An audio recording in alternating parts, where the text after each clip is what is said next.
함께 말씀 나누겠습니다. 오늘 본 말씀에 동방에서 박사들이 유대 땅에 왔는데 이 박사들은 이스라엘 땅에서 동방 쪽을 말합니다. 동쪽에 있는 땅을 있는 그런 나라의 박사들을 말합니다. 이 나라들은 아마도 페르시아나 바벨론 또 아라비아 또 메대 이런 나라들이었다라고 이제 추측이 되는데 가장 유력한 나라는 바벨론 지역에서 온 것으로 이렇게 추측을 하고 있습니다. 바벨론 지역이 천문학이나 점성술 같은 게 발달했을 뿐만 아니라 그 지역에 이스라엘 백성들이 포로로 끌려가서 오랜 동안 살았기 때문에 오늘 본 말씀에 이 동방 박사들이 유대의 메시아 예언을 알고 있었던 것으로 보아서 그쪽에 유대 사람들 살던 유대 사람들에게 메시아 예언을 들었을 것이기 때문에 아마도 바벨론 지역에서 이 사람들이 온 것이 아닌가 그렇게 추측이 됩니다. 이 사람들이 하나님께서 별을 이제 보여주셔서 그 별을 보고서 유다 땅까지 이제 오게 됩니다. 별을 관찰하던 중에 큰 인물이 나타날 것 같은 그러한 것들을 보여주는 그런 별을 하나님께서 보여주신 별을 보고 그것을 따라 유대 땅까지 오게 되었습니다. 유대 땅에 와서 이 사람들이 백성들에게 묻습니다. 유대인의 왕이 어디에서 나셨냐? 그것을 이제 묻고 있습니다. 여기 유대인의 왕이라고 이렇게 하지만 사실은 이제 유대 왕이 났다고 해서 이 사람들이 이렇게 오는 사람들이 아닙니다. 당시에 유대는 되게 작은 나라고 그리고 식민지였습니다. 그래서 그 왕은 힘이 별로 없었어요. 그래서 로마가 그 왕을 쉽게 교체할 수 있는 그런 왕이었습니다. 그 당시에 있는 수많은 나라에서 보면 유대의 왕은 정말 힘없는 그러한 나라의 왕이었습니다. 힘없는 존재였습니다. 그런데 그런 사람이 태어난다고 해서 먼 외국에 큰 나라의 동방에 있는 박사들이 여기까지 온다는 것은 거의 있을 수 없는 것이죠. 뭐 왕위에 오를 때 뭐 축하하기 위해서 뭐 가는 것도 이런 작은 나라가 왕위에 오를 때는 안 가죠. 근데 더군다나 왕의 아들 같은 사람이 태어난 건데 먼 나라에서 그거 축하하기 위해서 온다는 건 이거는 그런 작은 나라에서 태어난 그런 왕이 될 사람이 태어났다고 해서 온다는 것은 거의 있을 수 없는 일이었습니다. 만약 간다면 로마 제국의 그 대제국의 왕의 아들이 태어났을 때 먼 나라에서도 뭐 축하하기 위해서 올 수 있겠지만 유대처럼 힘없는 나라, 아무것도 없는 나라, 힘없는 왕의 아들이 태어난다고 온다는 것, 그건 사실 있을 수 없는 일이었습니다. 이 사람들은 동방 박사들은 알고 있었습니다. 태어날 사람이 왕의 아들이 아니라 메시아, 하나님께서 성경 전체를 통해서 예언했던 메시아가 태어나는 것, 인류를 위해서 하나님께서 보내신 사람 메시아가 태어났다는 것을 이 사람들은 알았기 때문에 이렇게 왔던 것이고, 그래서 이제 이스라엘의 예루살렘에 와서 그 유대의 왕 메시아가 태어났냐, 어디에 있느냐라고 그렇게 묻고 있는 것입니다. 그런데 그 물음에 대해서 예루살렘에서 보인 반응은 소동하는 것이었습니다. 어찌할 바를 몰라 하면서 그들이 묻고 있는 것에 어찌할 바를 몰라 하면서 소동을 하는 그러한 모습 보여주고 있는 것입니다. 예루살렘은 하나님의 도성이었습니다. 예루살렘 백성들은 하나님의 백성들이었습니다.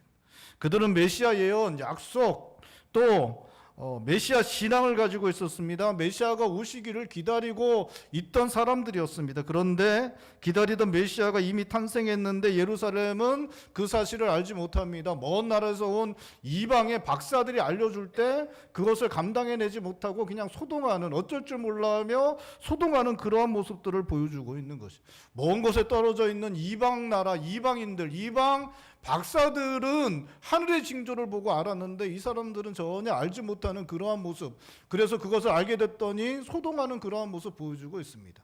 우리가 이렇게 구약 성경을 이렇게 살펴보면 하나님께서 큰 일을 행하실 때마다 이스라엘 백성들을 향해 한 일이 있어요. 그게 뭐냐면 선지자들을 통해서 그 일들에 대해 알려주시는 것입니다.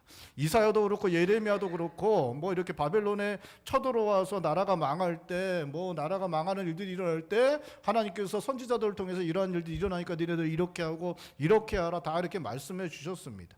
하나님께서 역사 가운데, 인류 역사 가운데 행하신 가장 큰 일은 예수님께서 인간이 되어 이 땅에 오신 성육신의 일입니다. 우리를 구원하시기 위해서 이 땅에 오신 하나님이 인간이 되는 그 성육신의 역사가 가장 큰 일입니다. 이렇게 가장 큰 일을 하기 때문에 하나님께서 하나님 백성, 메시아 예언을 가지고 있었고 약속을 가지고 있었고 메시아 신앙을 가지고 있었던 그들에게 선지자들을 통해서 그들에게 알려주는 것, 그것이 구약 성경에서 이제까지 일어난 일들을 비춰볼 때 너무나 당연한 것이었습니다. 그런데 하나님께서 선지자 선지자들을 통해서 그들에게 알려주지 않았습니다. 이스라엘은 메시아가 난 줄도 모르고 태어난 줄도 모르고 오신 줄도 몰랐고 먼 곳에 이방인들에 의해서 이방인들 박사들에 의해서 그것을 알게 되었는데 그것을 받아들이지 못하고 소동하는 그러한 모습을 보여주고 있는 것입니다. 이스라엘 예루살렘이 이렇게 된 것은 이들의 영적인 것들이 너무나 어두워져 있었기 때문에 그렇습니다. 이들은 그 당시에 로마의 지배를 받고 있었습니다.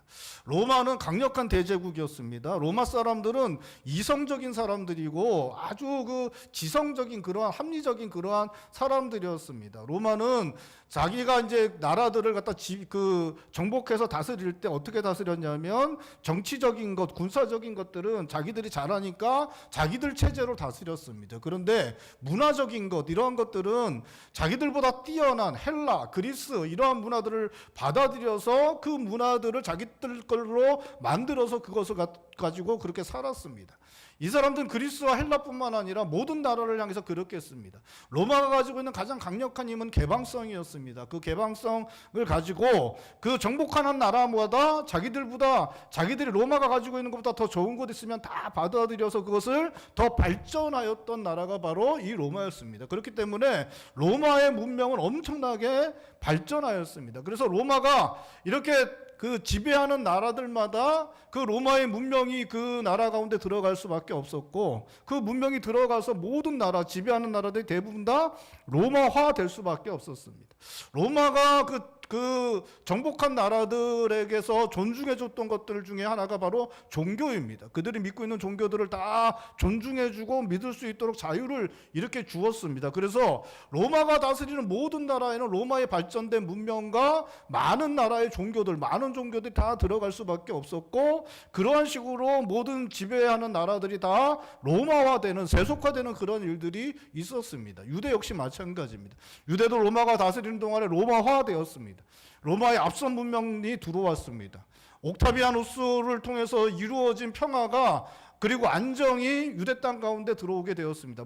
유대는 좀 특별해서 계속 반란도 일으키고 폭동도 일으키긴 했지만 어쨌든 그 평화와 안정이 주어지고 로마의 앞선 문명이 이렇게 들어오게 되었고 그리고 많은 종교들이 흘러 들어와서 유대의 종교들이 유대교가 그 믿는 신앙이 아주 약해질 수밖에 없었습니다. 부자들은 부자대로, 권력가들은 권력가대로, 또 가난한 사람들은 빈곤한 사람대로 로마의 지배 아래서 로마화된 그 세상 가운데, 세속화된 세상 가운데 그렇게 그 세상의 삶을 살아가기 위해서 애쓰고 수고하는 그런 삶을 살아갈 수밖에 없었던 것입니다. 로마화 된다는 것은 유대교를 믿던 하나님만 믿던 하나님 신앙에서 돌아와서 세속화된 것을 말하는 것입니다. 로마화 됐다는 건 세속화되는 것이고 그들의 신앙이 너무나 약해질 수밖에 없었고 그래서 주님께서 복음서에서 가장 책망했던 사람들이 누구냐면 바리새인들이죠. 바리새인들에게 주님이 뭐라고 말씀하시냐면 화 있을지어다 라고 하면서 저주의 말씀을 퍼붓는 정도로 그들을 책망하셨는데 놀랍게도 그 바리새인들이 그 당시에 하나님을 잘 믿는 가장 잘 믿는 사람들로 백성들에게 칭송을 받고 있을 정도로 그 정도로 영적으로 아주 어두웠던 시대가 바로 예수님이 태어났을 때의 그러한 이스라엘이었던 것입니다. 그러한 상황 가운데 예수님이 오셨고 영적으로 너무나 어두워지고 그러한 상황 가운데 있었기 때문에 그 오신 메시아를 알지 못하고 그 받아들이지도 못하는 그러한 모습을 보여주고 있는 것입니다. 헤롯은 4절에 보면 그 예수님이 어디서 났냐, 메시아가 어디서 왔냐라고 묻는 그 동방박사들에게 대답하기 위해서 대제사장들과 그 서기관들에게 묻는 모습이 나타나고 있습니다. 어디서 왔냐, 어디서 나겠다라고 성경에서 말하고 있느냐, 그렇게 묻고 있습니다. 그러자 대제사장들, 서기관들이 6절에 대답하고 있습니다. 우리 6절 말씀 우리 한번 읽어볼까요? 다시 한번 6절 말씀 우리 한 목소리로 읽겠습니다. 또 유대 땅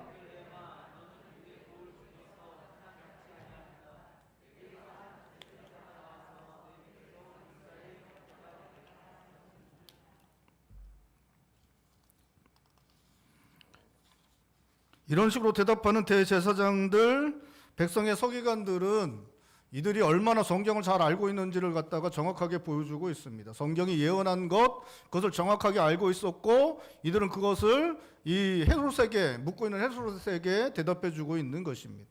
이 말씀은 미가서 5장 2절 말씀과 사무엘하 5장 2절 하반절 말씀을 인용한 말씀인데, 이 말씀을 알고 있는 대제사장들, 서기관들은 메시아 예언을 얼마나 잘 알고 있었고 메시아가 어떻게 오시는지를 정말 잘 알고 있었던 것을 이렇게 보여주고 있는 것입니다.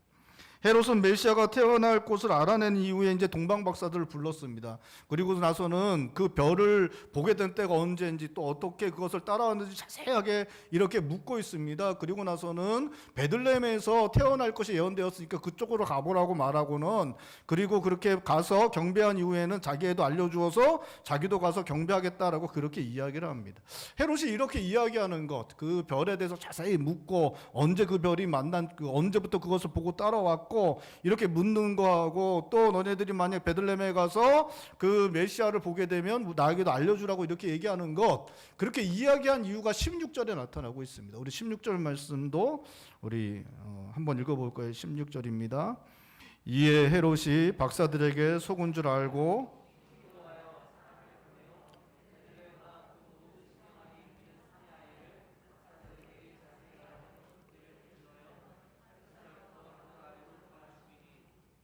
예수님이 태어날 때쯤 돼서 그때에서 2살 아래에 있는 모든 아이들을 이렇게 죽입니다. 자신의 정치적 경쟁자가 될 거라고 생각하고, 메시아가 태어나면 자신의 정치적 경쟁자가 태어날 거라고 생각하고 이렇게 2살 아래에 있는 아이들을 다 죽입니다. 근데 이게 생각해 보면 사실 이게 정말 미친 짓이죠. 미친 짓입니다. 왜냐하면 나이를 생각해 보면 이 아기들이 자라났을 때 자기는 이 세상에 존재하지 않을 확률이 대단히 높습니다. 이때도 헤롯이 나이가 결코 적지 않았어요. 그 당시에 사회적인 그 전반적인 그 평균 나이에 비하면 그게 적은 나이가 아니었습니다. 그렇기 때문에 이 아이들이 자라나서 20살 정도 될 때까지 살아 있으리라고 보장을 할 수 없었습니다. 그리고 실제로 역사적으로 볼 때 이 사람이 몇 살에 언제 죽냐면 기원전 4년에 죽어요. 기원전 4년. 기원전 4년이 이 아이들 죽이고 난 다음에 얼마 있지 않아서 기원전 4년이. 이 아이들 죽이고 나서 얼마 되지 않아 그렇게 죽는 것입니다. 그러니까 자기의 정치적 경쟁자로 될 수도 없는 애들을 이렇게 죽인 거예요. 그렇게 죽인 것입니다. 그럼 이렇게 죽인 게 그 자기 아이들, 자기 아들들에게 물려주고 자기 가문이 왕위를 갖다가 굳건하게 하기 위해서 그렇게 죽였냐? 그것도 아닙니다. 왜냐하면 이 사람이 자기 왕위에 위협이 되면 자기 가족들도 다 죽여요. 그래서 자신의 처남, 대제사장인데 아리스토불이라고 자기의 처남도 죽입니다. 그리고 이 사람이 제일 사랑했던 아내가 미리암이라는 여자인데 이 여자도 죽입니다. 나중에는 자기 아들들, 세 명의 아들도 자기의 왕위에 위협이 된다고 의심하면서 아들까지도 이렇게 3명을 다 죽이는 그러한 일을 저지르게 됩니다. 이 사람이 이렇게 한 것, 유아들도 학살하고 자기 아들들 셋도 학살하고, 이거는 뭣도 아닙니다. 그냥 미쳤기 때문에 그런 거죠. 그러니까 권력욕에 사로잡혀서 정신적으로 이렇게 문제가 생겨서 광기를 부리면서 이렇게 아기들을 죽이는 이런 미친 짓을 이 헤롯이 한 것입니다. 이 헤롯은 그 권력욕에 사로잡혀 있던 사람이었습니다. 이 사람은 메시아가 태어난 것을 누구보다 잘 알고 있는 그러한 사람이었습니다. 이 사람이 당시에 유대 땅의 모든 정보를 통제하고 있었고 모든 지식을 접할 수 있는 사람이었기 때문에 그 정보와 지식을 가지고 이 사람은 유대 땅에 메시아가 태어났다는 것을 누구보다 잘 알고 있었습니다. 하지만 그 메시아가 자기에게 정적이 되고 자신이 누리고 있는 권력, 부귀 이런 것에 방해물이 될 것이라는 것을 알고 있었기 때문에 메시아를 경배하고 맞이하는 게 아니라 죽이려고 하는, 대적하려고 하는 그러한 모습을 보여주고 있는 것입니다. 메시아가 온 것을 누구보다도 잘 알았던 또 다른 사람들은 대제사장들하고 이 서기관들입니다. 이 사람들은 성경의 전통에 있었기 때문에 하나님의 뜻이 무엇인지 너무나 잘 알고 있었고 메시아 예언을 너무나 잘 알고 있었고 또 헤롯 왕 옆에 있었기 때문에 메시아가 온 것을 너무나 잘 알고 있었습니다. 하지만 이 사람들도 역시 너무나 많은 것을 누리고 있었습니다. 이 사람들은 하나님을 위하여 백성들을 위하여 살 것으로 기대되는 사람들이었는데 그렇게 살지 않습니다. 이 사람들은 자기들의 이익을 위해서, 자기들의 안전을 위해서 살았습니다. 그리고 헤롯이 다스리는 세상, 로마가 다스리는 세상에서 그들은 끝까지 그것을 안정적으로 누릴 수 있었습니다.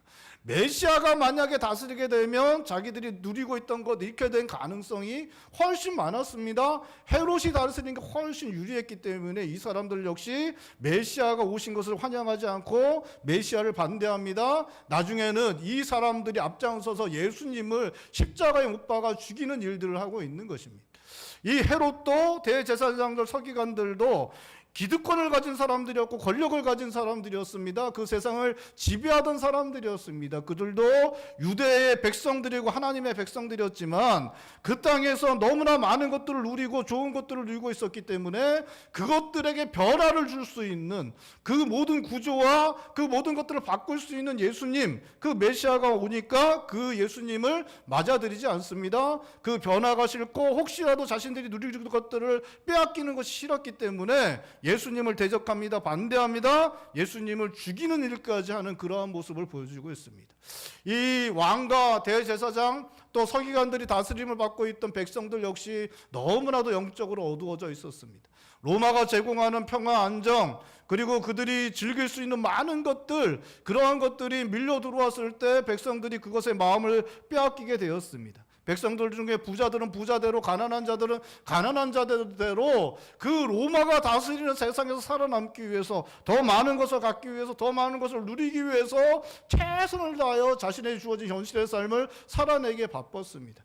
이 사람들은 그 현실의 삶을 살아내기 바빴기 때문에 성경이 말하는 메시아, 그 신앙과 동떨어진 현실의 삶을 살아갈 수밖에 없었습니다. 너무 힘들고 어렵고 그런 삶을 살아갔습니다. 식민지 백성으로 살아갔고, 그들이 살아가는 식민지 백성으로 살아가는 삶이지만 로마가 제공하는 앞선 문명, 발전된 그런 세상, 그런 것에 마음이 빼앗겨서 어떻게든지 거기에 편입해 보려는 그러한 삶을 살아보고 싶어하는 마음으로 최선을 다해 현실의 삶들을 이 사람들이 살아갈 수밖에 없었고, 그렇기 때문에 그들은 성경이 말하는 메시아 사상을, 메시아 신앙을 갖는 사람들이 많이 없었습니다. 메시아 신앙을 갖는 사람들, 메시아 신앙을 갖고 있는 사람들조차도 그 메시아 신앙은 현실에 기반된 것이었습니다. 그래서 이 사람들이 갖고 있는 메시아상은 어떤 메시아상이었냐? 정치적, 군사적 메시아상이었던 것입니다. 성경이 말하는 메시아상과 메시아 신앙과 이들의 현실의 삶은 너무나 동떨어져 있었기 때문에 많은 백성들이 메시아 신앙을 갖고 있지 않았고, 갖고 있는 사람들이라고 할지라도 군사적, 정치적, 현실에 기반된 메시아 신앙을 갖고 있었던 것입니다. 성경이 말하는 메시아 신앙과 유대인들이 살고 있던 현실의 삶이 너무나 동떨어져 있었습니다. 너무나 동떨어져 있었기 때문에 성경이 말하는 메시아께서 그들에게 오셨는데 놀랍게도 그들이 그 메시아를 받아들이지 못합니다. 감당을 해내지 못하는 거예요. 너무나 동떨어져 있었기 때문에 감당을 하지 못하는 거예요. 이 사람들이 꿈꾸던 메시아는 정치적, 군사적 메시아여서 왕의 아들로 올 줄 알았습니다. 아니면 귀족의 아들로 올 줄 알았습니다. 화려하고 영광스러운 모습으로 올 줄 알았던 것입니다. 그런데 예수님이 어디서 나셨냐? 마구간에서 그 낮고 천한 곳에서 예수님이 태어나 받아들일 수가 없었습니다. 이들이 생각하고 있던, 믿고 있던 그러한 신앙은 자신의 현실을 기반으로 한 것이었기 때문에 성경이 말하는 메시아 신앙과 너무나 동떨어져 있어서 그것을 받아들이지 못하는 그런 모습을 보여주고 있는 것입니다. 여러분, 우리가 살아가는 현실의 삶, 그 현실의 삶이 우리의 신앙과 동떨어져 있으면 그 신앙이 우리의 삶 가운데 일어날 때, 이루어질 때, 하나님의 역사가 이루어질 때 우리가 그것을 받아들이지 못합니다. 우리가 현실의 삶에만 매몰되어 살아가고 있으면 하나님께서 우리 가운데 역사하실 때 그것을 받아들이지 못합니다. 때때로 어떤 사람들은 너무 심하게 나오면 대적하기도 하고, 하나님의 역사에 대적하기도 하고, 하나님의 역사에 반대하는 그런 모습을 보이는 일들도 우리 가운데 일어날 수 있는 것입니다. 여러분, 신앙하는 것이 현실로 나타났을 때 우리는 받아들일 수 있는 그러한 삶을 살아가야 합니다. 예배드리고 말씀 읽고 기도의 삶을 살아가고 교회로 모이기를 힘쓰는 삶을 살아가는 것, 그렇기 때문에 너무나 중요한 것입니다. 그렇게 시간을 들이고 물질을 들이고 마음을 들이며 우리의 현실의 삶에서 우리가 하나님을 향한 참된 신앙으로 살아가려고 할 때 성경이 말하는 참된 신앙을 살아갈 수 있고 우리의 현실의 삶에서 참된 신앙이 영향을 미치는 삶을 우리가 살아갈 수 있는 것입니다. 우리가 현실의 삶에서 열심히 예배드리고 열심히 기도하고 열심히 말씀드리는 시간을 가져야 합니다. 여러분, 그렇게 가질 때 참된 신앙, 하나님을 향하여 참된 신앙을 우리가 갖기 위해서 그렇게 열심을 다하여 모이고 기도하고 말씀을 우리가 보고 그런 시간들을 가질 때에 우리의 신앙이 성경이 말하는 참된 신앙이 될 수 있는 것입니다. 여러분, 그렇게 우리의 삶 가운데 그러한 시간들이 주어지고 우리의 시간과 물질과 우리의 마음을 드릴 때에 우리의 삶이, 우리의 성경이 말하는 그 신앙이 우리의 삶에 영향을 미칠 수 있는 것이고, 그러한 삶을 살아낼 때 하나님께서 우리 가운데 우리가 신앙하는 대로 역사하실 때 그 역사하시는 것을 우리가 온전히 믿음으로 받아들이는 일들이 일어날 수 있는 것입니다. 여러분, 우리의 신앙과 성경이 말하는 신앙과 전혀 관계없는 그러한 너무 동떨어진 삶을 살아가면 하나님께서 성경을 통해서 말씀하신 일들, 우리가 신앙하는 것들이 우리 가운데 이루어져도 우리가 그것을 받아들이지 못합니다. 오히려 그것을 이상하게 여기고 소동하게 되고 심지어는 그걸 대적하는 데까지 나아가는 일들이 일어나게 되는 것입니다. 여러분, 세상 사람들이 우리들에게 그렇게 이야기할 수 있습니다. 야, 뭐 믿는데 그렇게까지 시간을 들이고 돈을 들이고 그렇게까지 열심을 다하냐? 그렇게 우리들에게 이야기할 수 있습니다. 여러분, 그런데 그렇게 하지 않으면 우리가 시간을 들이고 우리의 물질을 들이고 마음을 들여 우리가 믿지 않으면 하나님께서 역사하실 때 우리가 신앙하는 것들이 하나님께서 우리 가운데 이루어 주실 때 그것을 받아내지 못합니다. 소동하는 모습으로밖에 나타날 수밖에 없는 것입니다. 이 세상의 것들에 마음을 쏟고 살아가는 사람들, 이 세상의 것이 전부인 것처럼 그 시간과 물질을 세상을 위해서만 사용하는 사람, 메시아가 오는 것 받아들이기 쉽지 않습니다. 오히려 자신의 것을 빼앗길까 봐 반대하고 대적하는 모습까지도 갖게 될 수 있다라고 성경은 말씀하고 있습니다. 여러분, 주님 이 땅에 오신 날 성탄을 맞이하는 우리의 모습은 어떻습니까? 여러분, 2000년 전에 우리의 죄를 사하기 위해 이 땅에 오셨던 주님은 이제 모든 사람들을 심판하시기 위해 재림하실 것입니다. 구약의 언약 백성들은 성탄의 주님을 기다리고 살았지만 이 시대의 언약 백성들은 재림의 주님을 기다리며 살아가고 있습니다. 여러분, 성탄의 주님께서 재림의 주님으로 오실 것을 믿으십니까? 재림하실 주님에 대한 신앙이 우리 현실의 삶에서 동떨어져 있다면 그 신앙은 살아있다고 할 수 없습니다. 현실의 삶 속에서도 재림의 주님을 신앙하는 것이 반영되어져 있어야 재림하시는 주님을 우리가 기쁨으로 맞아들일 수 있는 것입니다. 사랑하는 성도 여러분, 다시 오실 재림의 주님을 향한 신앙이 우리에게 없다면 사실 주님의 초림을 기뻐하는 성탄은 아무 의미 없는 것입니다. 여러분, 성탄의 주님이, 초림의 주님이 오신 것이 우리들에게 정말 의미가 되려면 재림하시는 주님을 향한 신앙이 우리 가운데 있을 때에만 그것이 의미가 있는 것이고, 초림의 주님이 오신 이 성탄을 기뻐하고 감사하며 축제하고 막 이러는 것이 의미가 있는 것입니다. 재림하시는 주님에 대한 믿음이 없는데 성탄을 기뻐하는 것은 사실 정신 나간 것입니다. 세상 사람들이 재림하실 우리 주님, 다시 오실 우리 주님에 대한 믿음이 없는데 성탄의 주님을 기뻐하는 것은 진짜 이상한 것입니다. 왜냐하면 재림하실 주님은 심판주로 오시기 때문에 그렇습니다.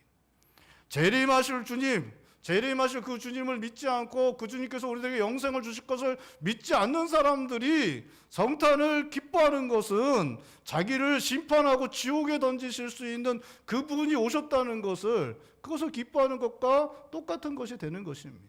여러분, 참된 기쁨의 성탄이 되려면 우리가 재림하실 주님을 기쁨으로 맞이할 것 바라며 소망하는 사람들이 되어야 하는 것입니다.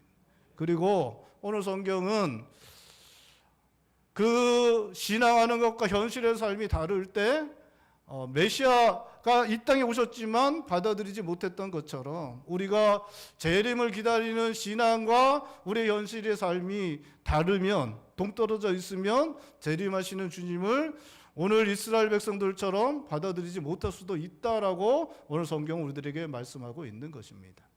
사랑하는 성도 여러분, 우리의 삶이 재림하실 주님을 믿음으로 바라보며 그 신앙과 함께 살아가는 삶이 될 수 있기를 바랍니다. 이 성탄의 날 오늘 함께 모여서 성탄의 날 예배드리고 성탄을 기뻐하며 살아가는 이 모든 것들이 재림 신앙과 연결이 되지 않으면 이 현실에 우리가 하는 모든 것들이 재림 신앙과 연결되지 않으면 아무것도 아니라는 것 여러분 기억하실 수 있기를 바랍니다. 우리의 모든 현실의 삶이 다시 오실 우리 주님, 그 주님의 오실 것들과 함께 연결되어져서 그 믿음으로 함께 살아감으로 말미암아 우리가 주님 오시는 날에 주님 기쁨으로 맞이하는 그러한 성도님들 되실 수 있기를 바랍니다. 우리 오늘 드리는 성탄으로 말미암아 드리는 모든 기쁨의 시간들이 다시 오실 우리 주님을 믿는 믿음으로 그렇게 시간을 드림으로 말미암아 성탄의 모든 것들이 참된 기쁨이 되고 참된 감사가 되고 하나님께 드려지는 참된 영광이 될 수 있기를 주님의 이름으로 축원드립니다. 기도하시겠습니다. 우리 하나님께 기도할 때 하나님 우리가 다시 오실 주님을 믿음으로 바라보며 살아가는 저희들 되게 하여 주셔서 그 신앙이 참된 신앙이 되고 그 참된 신앙이 우리의 삶에 영향을 미치고 그러한 참된 신앙이 기반이 된 삶을 살아내고 그래서 주님 오실 때 기쁨으로 주님을 맞이하는 사람들 되게 하여 주시옵소서.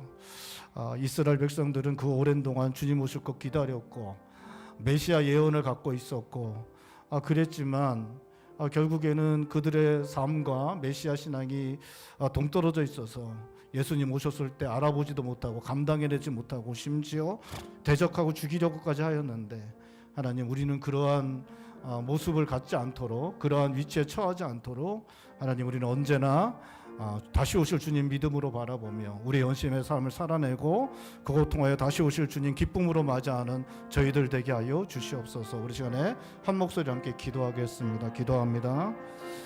하나님 아버지 다시 오실 주님을 우리가 믿음으로 바라봅니다.